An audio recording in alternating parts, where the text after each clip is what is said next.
আসসালামু আলাইকুম, সবাই কেমন আছেন? আশা করি আল্লাহর রহমতে অনেক ভালো আছেন। আলহামদুলিল্লাহ, আমিও আল্লাহর রহমতে ভালো আছি। তো আজকে আবার একটা নতুন ভিডিও নিয়ে চলে আসলাম। তো থাম্বনেল দেখে হয়তো বুঝেই গেছেন যে আজকে আমার কি দেখাবো। তো অনেক তো মুরগির হাঁস মুরগির ভিডিও দেখাই, তো আজকে একটু অন্যরকম একটা ভিডিও হতে চলেছে। তো আজকে হচ্ছে আমার চ্যানেলে 50 জন সাবস্ক্রাইব হলে আমি বলেছিলাম যে আমার পোলাপানকে খিচুড়ি খাওয়াবো রান্না করে। তখন একদমই নতুন চ্যানেল খুলেছি, খুশিতে খুশিতে বলেছি যে সবাইকে খিচুড়ি খাওয়াবো যদি আমার 50 জন সাবস্ক্রাইবার হয়, তখন খাওয়াবো।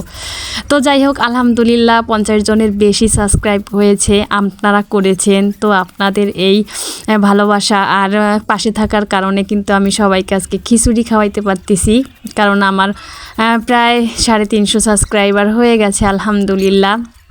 তো আপনারাই করেছেন। তো আপনাদের এই দোয়া আর ভালোবাসা আর পাশে থাকার কারণেই কিন্তু আজকে আমার এই আয়োজন। তো আজকে আমি সবাইকে খিচুড়ি খাওয়াবো, তার জন্য এই যে আমি একটা আলাদা জায়গা করে একটা রান্নাঘর করেছিলাম। তো এখানটা একটু সুন্দর করে বেড়া দিছি, কিন্তু এখানে তেমন একটা ভিডিও করা হয় না। আর হাঁস মুরগি আছে, আর উপর থেকে পাতা পড়ে প্রচুর নোংরা হয়। তো সুন্দর করে আগে আমি আর আমার খালামণি এই জায়গাটাকে পরিষ্কার করে নিতেছি, কারণ এইখানেই হচ্ছে আমরা রান্নাটা করব। তো রান্না করার জন্য যেই উপকরণগুলো লাগবে, তো খালামণি সেগুলো আগেই রেডি করে রেখেছে। তো আপনাদের সাথে অল্প একটু শেয়ার করব। তো আগেই পরিষ্কারটা করে নেই। তো এখানে পরিষ্কার করতেছি হচ্ছে এইখানটায় যে 2 লাইন দিয়ে একটু ফুল গাছ লাগাই দিয়েছিলাম, গাছগুলো এখনও ছোট, তাই একটু সাজায় রাখলাম। আর এই যে আমার এই এইটাই পানি শেষ হয়ে গেছিলো, তো এটা সুন্দর করে পরিষ্কার করে ধুয়ে পানিগুলো ভরে রাখতেছি। অনেকটাই ধুলো পড়ে, তো এই দিনে ধুলো জমা হয়ে গেছে। তো পানি ভরে দেখুন এখানেও কিন্তু আমার মুরগিগুলো চলে আসছে।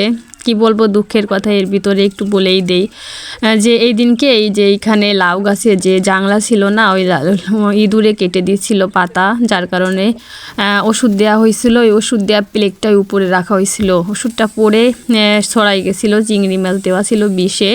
তো আমার একটা মোরগের বাচ্চা মোরগই হয়ে গেছে, মারা গেছে। তো যাই হোক, রাত হয়ে গেছিলো, রাত্রে মারা গেছিলো। আর এখন ভিডিও করা হয় নাই। টাইগার মুরগিকে খাবার দিতে যাই দেখি যে একটা মোরগ মরে আছে। তো যাই হোক, মন খারাপ করে আর কি হবে, উপরে আল্লাহ যেটা কিসমতে না রাখছে সেটা তো থাকবে না। তো এই যে দেখুন এখানে সবজি আগে আলু আর টমেটো মশলার সাথে মশলা ভুনে রেখে দিচ্ছে, তার ভিতরে আবার এই সবজিগুলো সুন্দর করে কষিয়ে নিচ্ছে। তো খালামণি এইভাবে খিচুড়ি রান্না করে অনেক মজা হয়, সবজিটা ডাইরেক্ট কাঁচা পানির ভিতর দিলে স্বাদ থাকে না, এই জন্য আগে একটু সুন্দর করে ভুনে নিচ্ছে। এদিকে দেখুন এই যে আমার একটা জবা ফুল ফুটছে গাছে। তো ওদিকে তো সব কিছু রেডি করা হয়ে গেছে, গোশ ভুনা হয়ে গেছে, ডাল সিদ্ধ করা হয়ে গেছে, সবজিও রেডি করা হয়ে গেছে। এখন শুধু আমাদের খিচুড়িটা রান্নার করতে হবে। তো খিচুড়ি রান্না করার জন্য এখানে আমরা চুলা বানাবো, আমার খালামণি চুলাটা বানাই দিচ্ছে, আর আমরা পোলাপান নিয়ে আমার ছেলে মেয়ে বাড়ির আরও বাচ্চারা আছে, ওরা সবাই মিলে আমাকে হেল্প করতেছিল। সবাই ওই যে লাকড়ির খড়ি যাওয়া সব কিছু এনে দিছে। এখন হচ্ছে চুলা বানানো হচ্ছে, এই যে ইট দিয়ে সাজিয়ে। তো চুলাটা একটু খারাপই হয়ে গেছিলো, একটা অ্যাক্সিডেন্ট হতে বেঁচে গেছি। আল্লাহর অল্প থেকে বাঁচাইছে। আসলে আমার কোনো বিপদ হলেও না আল্লাহর কাছে শুকরিয়া আদায় করি, যখন সেটা খুব সামান্য বড় বিপদ থেকে সামান্য কিছু হয়। তো যাই হোক, এই যে আমাদের খিচুড়ি রান্নার কাজ কিন্তু শুরু হয়ে গেছে। এখানে পানি দিয়ে আগে চুলায় জাল ধরিয়ে দেওয়া হলো, কারণ সব কিছু তো ভুনে নেওয়া হয়ে গেছে। এখন এই যে চাল ডালটা পানির সাথে দিবে, তো আগে পানিটা গরম করে কিছুটা পানি তুলে রাখছে, যাতে যদি পানি লাগে পরে ওই গরম পানিটা দেওয়া যায়। তো এখন এই যে চাল ডালগুলো দেওয়া হচ্ছে, ধুয়ে রাখা চাল ডাল। এখন এই যে দেখুন এই যে হচ্ছে ডাল সিদ্ধ, গোশ ভুনা, মরিচ পেঁয়াজ, আর এই যে হচ্ছে সবজি ভুনা। তো এই ডালটা খালামণি বললো একটু ঘুটে দিতে, তাই ওরম দিয়ে একটু সুন্দর করে ডালটাকে আমি ঘুটে দিচ্ছি, ভেঙে দিচ্ছি আর কি। তো এখন এই যে খালামণি সব উপকরণগুলো দিয়ে দিচ্ছে, আর আমি নেড়ে নিচ্ছিলাম, কারণ একা একা না পারা যায় না, বেশ বড়ই ছিল পাতিলটা।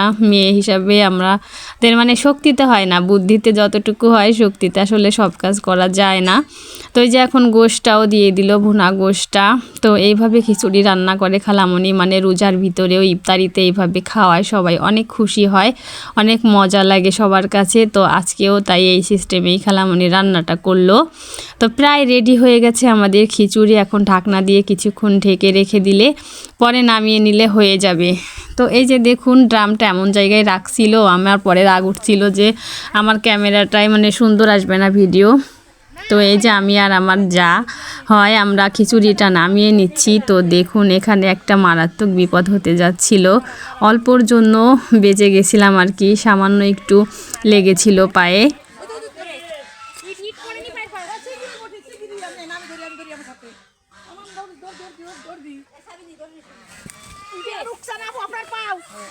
তো যাই হোক খিচুড়িটা কিন্তু নামাতে গিয়ে অনেক ভারী ছিল, আমি আর আপাও পারতেছিলাম না। পরে খালামণি এসেও ধরলো, কিন্তু তাও অনেক কষ্টে করে 3 জনে নামাইছি। প্রথমে বুঝতে পারিনি যে আমরা 2 জনে নামাইতে পারবো না, আবার শুধু ইটটা তেমনভাবে দেওয়া ছিল যার কারণে আমার পায়ে সামান্য ছিটে একটু লাগছিল, হালকা পুড়েছিল, বেশ একটা পড়ে নাই। তো আল্লাহর কাছে অনেক অনেক শুকরিয়া আদায় করি যে আল্লাহ অল্প থেকে বাঁচিয়ে দিয়েছে, কারণ এতটুকু খাবারও নষ্ট হলে সবাই কি খাইতো, আসলে অনেক খুশি ছিল। যাই হোক এই যে দেখুন রান্নাবান্না তো কমপ্লিট, এখন হচ্ছে সবাইকে খেতে দিব। তাই এই যে আমার যে রান্নাঘরটা এর ভিতরে এই 2টা পাটি এইভাবে সুন্দর করে বিছিয়ে নিচ্ছি, এখানে খেতে দিয়ে দিব। তো এই যে খিচুড়িটা কিন্তু দেখুন এই পর্যায়ে আসছে, এটাকে আমরা লেটকা খিচুড়ি বা পাতলা খিচুড়ি যেটাই বলেন, কিন্তু এইভাবে খিচুড়ি রান্না করে খেয়ে দেখেন, অনেক টেস্টি হয়। তো এখন আমি সবাইকে নিয়ে এখন খেতে দিয়ে দিব। তো ওই যে দাদি শাশুড়ি মিলাদের যে অন টাইম প্লেট আনা হয়েছিল, ওই প্লেটগুলোর থেকে অনেকগুলো প্লেট থেকে গেছিলো। তো আজকে আবার কাজে লেগে গেল, তাই সবাইকে এই সব প্লেটেই খেতে দিয়ে দিলাম। তো এই যে সবাইকে খেতে দিয়ে দিয়েছি, সবাই খাচ্ছিল, অনেক গরম ছিল খাবারটা, বলছিল যে একটু মানে আরও অনেকে দাঁড়াইছিল পাশে, পরে দিয়ে দেওয়া হয়েছে, কারণ সন্ধ্যার একটু আগে আগে, কারণ এখানে আমার লাইটিংয়ের ব্যবস্থা ছিল না, যার কারণে হচ্ছে একটু তাড়াতাড়ি করেই সবাইকে খেতে দিয়ে দেওয়া হলো। তো পিকনিক করতে চাইও পিকনিক করা হয় নাই, তারপরে ভাবলাম যাকগে আমিও তো 50 জন সাবস্ক্রাইবার হলে খাওয়াইতে চাইছিলাম। এদিকতে রোজা চলে আসছে, রোজার ভিতরে তো আর এইভাবে খাওয়া যাবে না আর কি, আসলে ইফতারি দেওয়া আলাদা কথা। তো যাই হোক আমার আজকের ভিডিওটি আপনাদের কাছে কেমন লাগলো অবশ্যই জানাবেন, আর যদি ভালো লাগে লাইক করবেন, কমেন্ট করবেন, শেয়ার করবেন, আর প্লিজ সাবস্ক্রাইব করে আমার পাশে থাকবেন, যাতে পরবর্তীতে আরও সবাইকে বেশি বেশি করে খাওয়াইতে পারি। আল্লাহ হাফেজ, আসসালামু আলাইকুম।